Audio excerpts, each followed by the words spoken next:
Well, my friends, we have just witnessed history with Artemis II over this past week, and what NASA has released here just recently is absolutely astounding. We have just been glued to the stream with never-seen-before footage and record-breaking milestones to unexpected in-flight issues and deeply human moments that had the emotions running wild. Back to Earth though, and it is fire time again. Yes, SpaceX's Starship is heating back up as we prepare for dual static fire action at last. Okay, Neil, we can see you coming down the ladder now. Hey, Marcus Housewithy here, and we left you last week with the crew of Artemis II having completed their trans-lunar injection burn on their second day. Finally, we had the first humans in over 5 decades heading around the moon. This time though, with technology that wasn't available in those epic Apollo missions. We were already starting to see loads of goodies come back by this point, and even higher quality footage and images released since too. Here is an incredible video of the interim cryogenic propulsion stage separation. Until this arrived, we had only seen this via the live streamed views, but look how beautiful that is. All of those little flecks of debris from the separation, most of it likely ice, it just looks spectacular. I was really wishing that we would get some nice views of this, and well, wish granted. Now into day 3 on Saturday, the crew woke up to a larger view of their destination. Again, they shared their day-to-day activities like exercising, having their meals, and watching those glorious wastewater dumps. Shortly after that, a dedicated stream back to Earth by Jeremy Hansen with the Canadian Space Agency. As always, a fun way to get a taste of the challenges living in microgravity. This was a neat example. The crew performed a CPR and choking response demonstration. Not as easy when you need to gain purchase on the inside of Orion first, so you aren't just being pushed apart during chest compressions. This was also a better opportunity for them to show us what was on their menu and also perform what we are referring to as a very carefully controlled, very technical fluid dynamics experiment. Yes, maybe it's a throwback to the shuttle era, but for some reason to me, a crewed mission isn't official until they've played around with some bubbles of water. Even though Orion has 30% more habitable space inside than the Apollo capsule, it still looks a little crammed in there. With all the equipment and an extra crew member this time, every spare inch counts. Now there were 3 outbound trajectory correction burns planned for Orion before entering the moon's sphere of influence. The first would have happened around this point, but given that the translunar injection burn on day 2 was so close to perfect, there was no need to do this one, or indeed the second after that, which was due around day 4. Now in order to do these burns, they just used these small thrusters to create a fine adjustment to the trajectory, and as it turned out, they were so close to the mark that they only needed one of the 3 burns. By the end of day 3, they were already more than halfway to the moon, so the crew could just start preparing for the big lunar science observation period on day 6. During that night, more minor issues arose with the toilets though. The attached wastewater tank was venting at a much slower rate than was intended, all due to what was thought to be a buildup of frozen material. What they tried was rotating Orion to make sure that the vent faced the sun in the hope that the heat would melt anything potentially frozen in the wastewater line. It seemed like that wasn't the problem though, as the blockage was still occurring. There are still a few theories about what might be happening here, but they'll likely only get a complete picture once they diagnose it after splashdown recovery. Yes, it does indeed seem that on Orion's first test flight, carrying 4 humans farther than ever before, the biggest issue with the spacecraft was the toilet.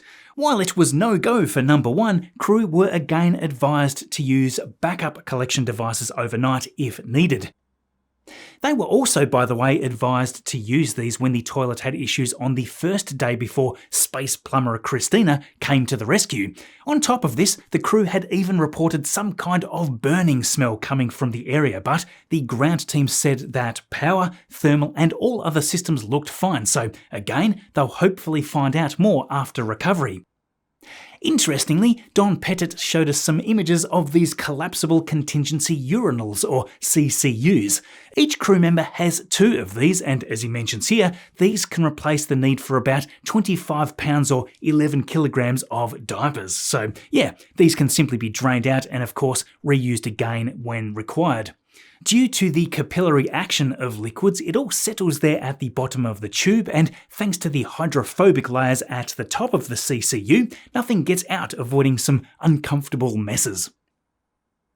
On to day 4, the far side of the moon was slowly coming into view as the exciting flyby was getting much closer. It was here NASA determined that the second outbound trajectory correction burn was deemed unnecessary.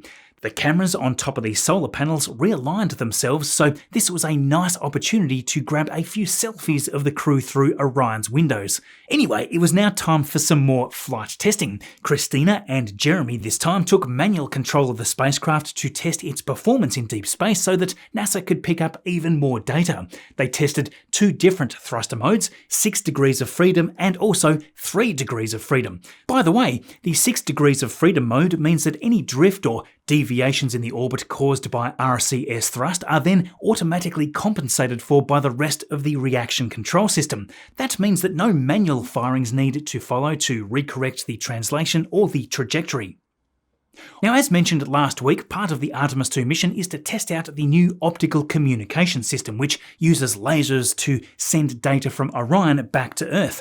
Primary communications, of course, are still radio, but with the growing continuation in laser communication, using this massively improves bandwidth. By using the infrared laser light, that allows Orion to transmit data up to a massive 260 megabits per second. In fact, they had transferred over 100 gigabytes of data just by day 4, which included most of the high-resolution images and footage that we have seen so far from the journey.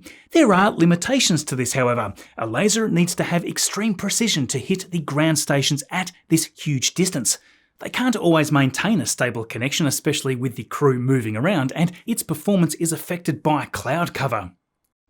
Entering day 5, which was also, of course, Easter Sunday back home. Since Apollo 8's flyby of the moon happened on Christmas Eve, Artemis II spanning over the Easter holidays felt quite fitting. A big task for this day was testing one of the most important safety systems on board, the Orion Crew Survival System suit. All 4 astronauts went through a full test sequence, putting the suit on, pressurizing it, checking them for leaks, simulating getting into their seats, and evaluating how well they could move, eat, and drink while wearing them. These tests are crucial because the suit is designed to protect astronauts during the most intense phases of flight, like launch, re-entry, and splashdown. It also acts as a backup life support system, so if the cabin were to start losing pressure, they can survive for up to 6 days in their suits. Now, day 5 was also the day for the one and only outbound trajectory correction burn. This was a 19-second burn using the auxiliary thrusters that you can just about see here. The slight wiggling of the solar panel there gives it away more than the thrusters do, but yeah, with that completed, they were on the final intended trajectory to fly by the moon and break the record for the farthest humans have ever been away from Earth. It's kind of surreal looking back at this old post from Reed Wiseman made nearly 10 years ago about his dream being in lunar orbit. You could just imagine what it was like for the crew as they were about to fly right by. The engineering involved in all those intricate maneuvers is pretty crazy, and you can just imagine the work that goes into designing all those propulsion mechanisms. How about the tiny though? Well, Henson Shaving is sponsoring this video, and they have their own intricate solutions to design challenges such as shaving. If you think about shaving as a friction problem, it raises a pretty interesting question. Why are most shaving products designed to look thick? Those big, rich foams perhaps look great and feel satisfying, but a lot of that volume is just air. It doesn't really help the blade glide smoothly across your skin any better than a thin layer would. All your skin really needs is an unobtrusive, consistent layer that reduces friction and protects your skin while the blade does its job. That's exactly how Henson approached shaving cream with their AL13 razor design. It stays slick, rinses clean, and just works, and that same thinking carries across to the razor itself. Due to the cost of expensive disposable razors, many of us have been trained to stretch razor blades much longer than we probably should. You know, you tend to tolerate degrading shaves for a little while so you aren't switching out expensive cartridges too often, all of course while leading to more tugging and therefore irritation. The thing is, when blades cost almost nothing, that whole mindset changes. You're no longer trying to make blades last, you're just aiming for a clean, consistent shave every single time. Fresh blade, no compromise, and that's exactly how it should be when you only need to swap out a single double-edged blade. These are incredibly affordable. A 100 pack of blades lasts for years, and it takes just moments to switch out. Speaking of, Henson is offering 100 blades completely free if you want to pick up the AL13 13. Just go to hensonshaving.com, pick a razor colour, add that 100 blade pack to your cart, and enter the code Marcus at checkout for those blades to pop up free. Thank you, Henson Shaving. Okay, so back to the incredible story of Artemis II. Then we come to day 6, the day that we had all been waiting for. Hello, Artemis II. This is Apollo astronaut Jim Lovell. Welcome to my old neighborhood. When Frank Borman and Bill Andrews and I orbited the moon on Apollo 8, we got humanity's first up-close look at the moon and got a view of the home planet that inspired and united people around the world. I'm proud to pass that torch on to you, and I know how busy you'll be, but don't forget to enjoy the view. Good luck and Godspeed from all of us here on the good Earth.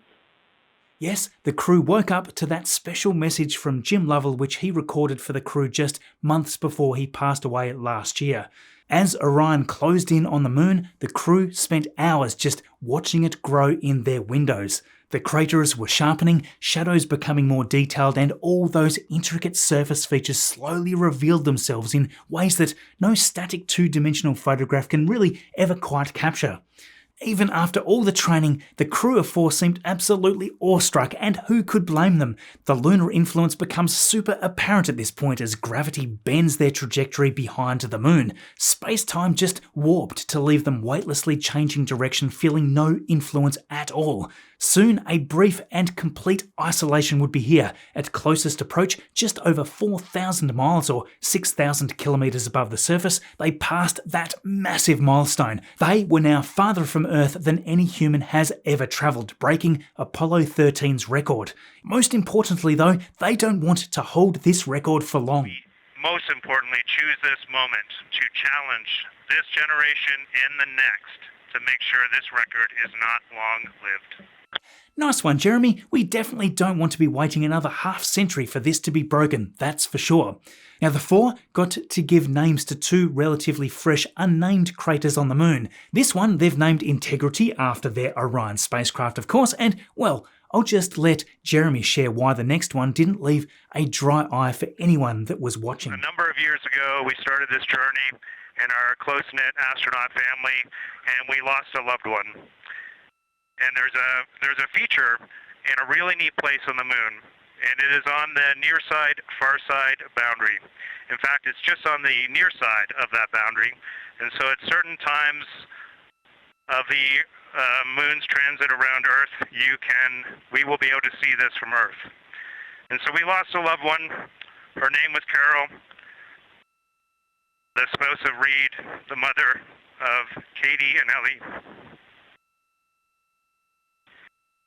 And if you want to find this one, you look at Glushko, and it's just to the northwest of that, at the same latitude as Ohm, and it's a bright spot on the moon. And we would like to call it Carol, and you spell that C-A-R-R-O-L-L.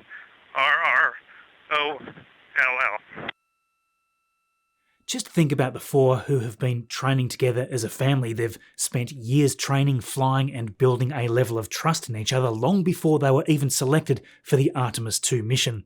With that emotional event done, it was time to start gearing up for that breathtaking 6 hours of science observation.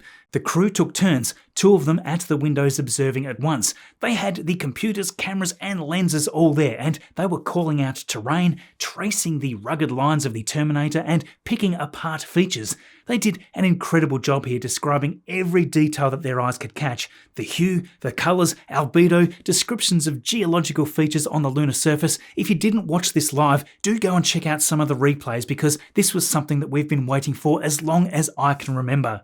They are in fact the first crew ever to fly around the moon with the whole disk visible at once. Look at this awesome image here showing more than 2/3 of the moon. We even see features from both near and far sides. The Oriental basin looks magnificent with its rings clearly shown. Located on the limb of the near side, it is only really partially visible from Earth, so it feels extra satisfying getting this view of the formation. This was one of the crew's main science targets actually, and it includes Ohm Crater, Oceanus Procellarum, Grimaldi Crater, Piarezzo Crater, and the newly named Carroll Crater. Aristarchus crater, by the way, is this bright white dot in around all of the dark grey ancient lava flow patches. Moving a little more into the moon's farther side though, take a look at the Hertzsprung basin. Near its rim here we see the feature-rich Vavilov crater, and we have a sweet close-up of that one from the crew right at the boundary between lunar day and night.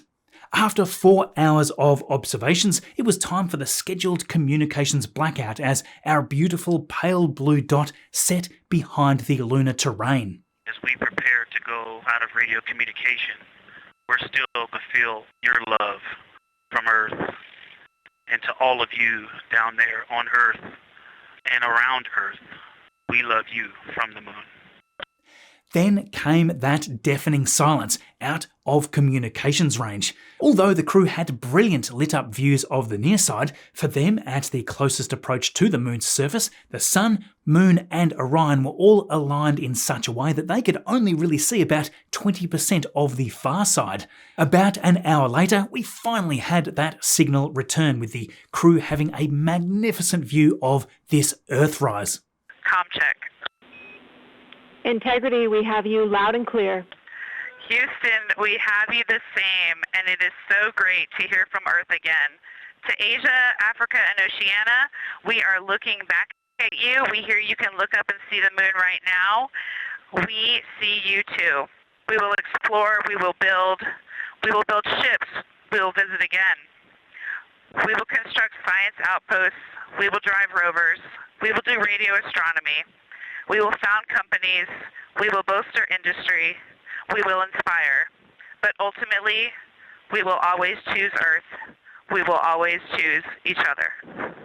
Now soon, Orion had curved around enough for the next spectacular event. From their point of view, the moon began passing in front of the sun in this glorious eclipse. Yes, it was time to grab those glasses and get to work. In this image, the near side is just slightly illuminated by the light that has been reflected off of the Earth, which is just out of frame in this direction. Speaking of, that bright spot there is Venus. The sun's corona stretched around the edges, with the entire scene hovering somewhere between exquisite science and something harder to describe. This one's challenging to capture. What we're seeing, we're just not picking up on the cameras. And after all of the amazing sights that we saw earlier, we just went sci-fi. This has, it just looks unreal. I tell you, I could look at all this for weeks and still not spot everything. This image is taken by a camera mounted to Orion, and you can even see Saturn and Mars in the corner there. The glowing halo was just fascinating for the crew, and they described it beautifully. I believe the most popular term is baby hair. As the light grows in intensity and the horizon on this side becomes very distinct. Now the crew reported seeing at least 6 impact flashes too, which we believe would have been meteoroids smashing into the moon's surface. After nearly 54 minutes of totality, the sun was finally rising again. Houston, if you could give me about 20 new superlatives in the mission summary for tomorrow, that'll help my vocabulary out a bit. Thank you. So yes, after that intense and historic lunar flyby, the crew could finally allow themselves a moment to breathe. It would have been just surreal to take all this in. Orion then left the moon's sphere of influence on day 7, and here was a ship-to-ship call between Artemis II reaching out across orbits to the crew on board the International Space Station. Integrity, this is the International Space Station. How do you hear? Hey, International Space Station and Jessica, we have you loud and clear, so we just appreciate you, and it's fun to be up in space with you at the same time. I'll hand the microphone to fellow chump Jeremy. He can say a quick hi, and then we'll let you 3 A-balls just get on with it. Later in the day, the spacecraft completed its return trajectory correction 1 burn, which was a precise 15-second thruster firing that changed their velocity by a small but important 1.6 feet per second to perfect their path back to Earth. Looking ahead to day 8 on Thursday, the crew and flight control teams started preparing the cabin and studying the entry procedures ahead of splashdown. The crew at this point needed to start stowing some of their equipment too. Before we knew it, the journey had almost come to an end. Day 9 on Friday, and they were plummeting ever faster towards Earth. They just needed to get Orion to perform the second return trajectory correction. This was a shorter 9-second burn of the thrusters, this time accelerating them by 5.3 feet per second. Now, they were more than halfway home in terms of distance, but with Earth's gravity accelerating them more by the second, at this point they were on their final day. They needed to, of course, stow any remaining equipment away and also to reinstall their seats to prepare for re-entry.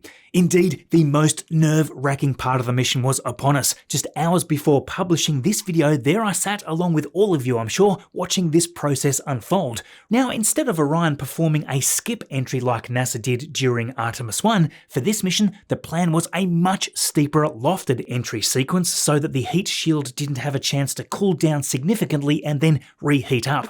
That seemed to have contributed to more damage than expected on the heat shield in Artemis I, but of course, this was the first time that this entry profile had ever been used with Orion.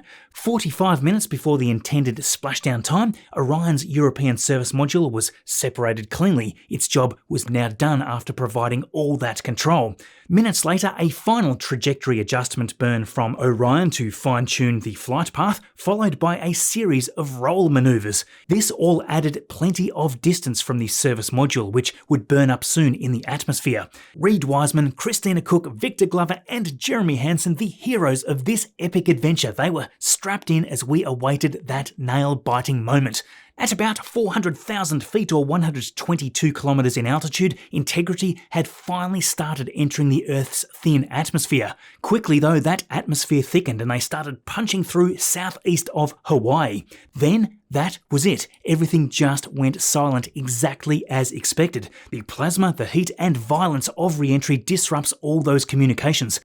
For 6 minutes, we squirmed in our seats, just wanting that time to be over so that we could hear the crew communications come back to life.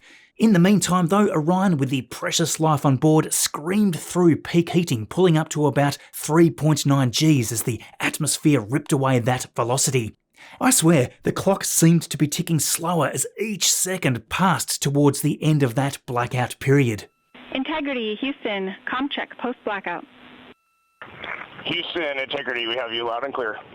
Goodness, we could breathe again. Orion had emerged from blackout intact and right on track. The forward bay cover was jettisoned to expose those parachutes, and at around 22,000 feet, the drogues deployed to stabilise the capsule after that hypersonic plunge. That slowed them a bunch, but they are still really moving. Moments later, at roughly 6,000 feet, there go the 3 massive main parachutes. They were all opened up beautifully to smoothly control the much slower final descent into the Pacific Ocean off the coast of San Diego. This mind-boggling mission lasting just a little over 9 days was finally back home. Houston, Integrity, splashdown, sending post-landing command now. Splashdown confirmed.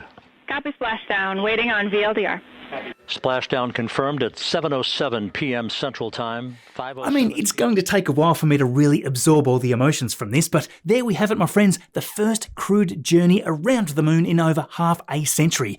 Within minutes, the recovery forces moved in, and one by one, the incredible crew were soon departing their now very toasted Orion spacecraft. Integrity now in the history books for this sweet ride, and also a crater on the lunar surface.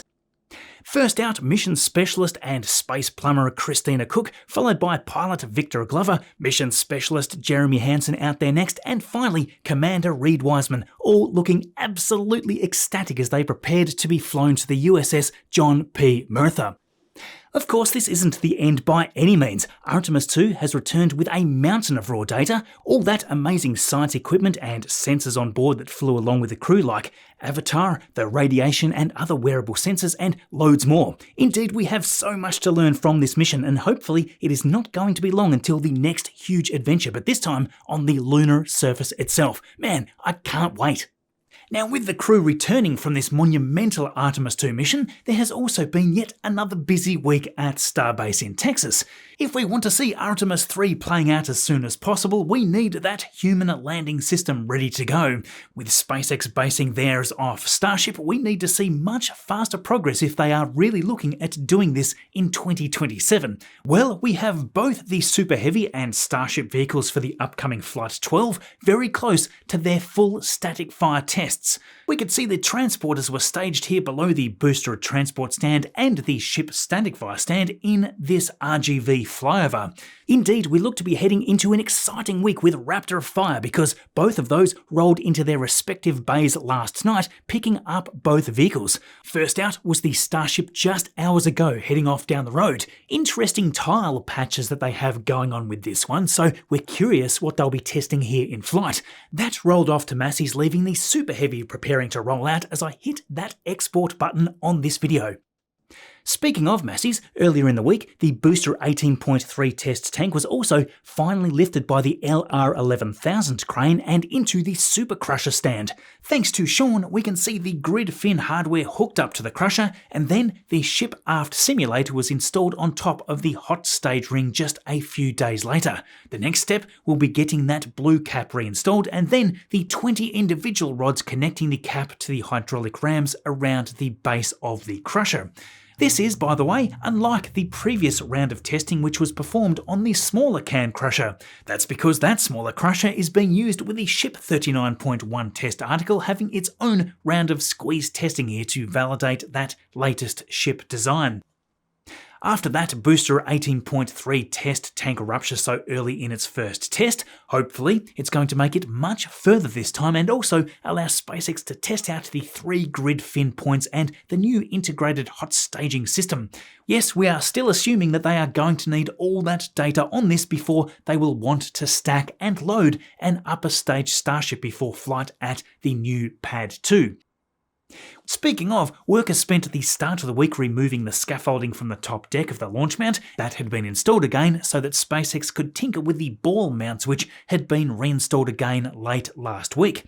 With all that done, the scaffolding had been taken away, and a good thing too because they were about to put on a show. Yes, it was time to fire up the top deck deluge system for the second ever string of testing.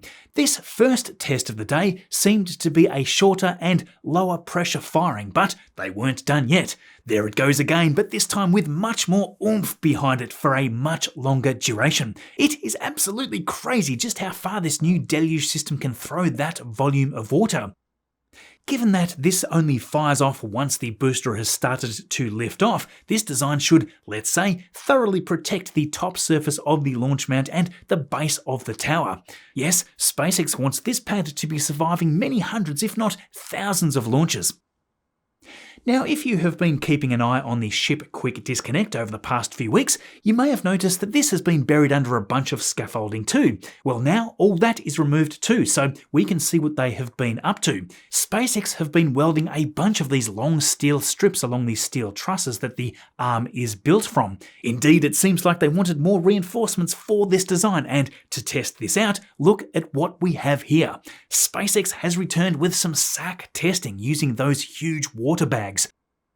Unlike the last time these were used to test tower arms themselves, these were hooked up to the end of the ship quick disconnect arm. The first bag, which is the larger of the two, has a 100-ton capacity, and the second further forward can hold 50. They got this testing done pretty quickly, taking only a few hours between installing them, filling them up, and then emptying them, as you can see here in this footage by NSF. This sort of testing was never done at Pad 1, and hanging up to 150 tons here is a significant weight for what the ship quick disconnect system has been used for at this point. We've been scratching our heads trying to understand why this has been upgraded. When you combine this with the tower roof reinforcements, perhaps this is all related to the goals of catching the upper stage Starship. Remember, this needs to do this aggressive turn right before being caught. I'm wondering if they're just adding in a higher safety margin to survive being hit more directly with Raptor exhaust, given that the Raptor 3s are much more powerful.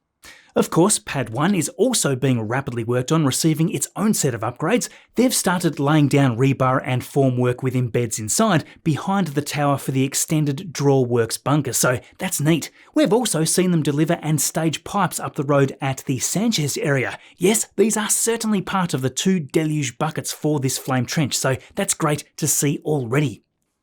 Now, the whole orbital data centers in space idea keeps gaining more ground, and you may have recently spotted this. Starcloud, who we've talked about a number of times now, have raised a massive $170 million, which has now got them valued at just over $1 billion.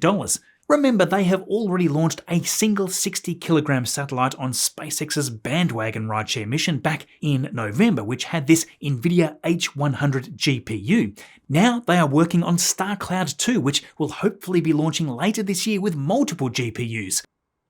Looking further down the line though, Starcloud 3 will be a 200 kilowatt, 3-ton spacecraft that is being designed to fit and be deployed from the Starship Pez dispenser. I think it will be pretty wild to see companies hitching a ride with huge satellites like this sitting in the deployment system alongside the version 3 Starlink satellites to come.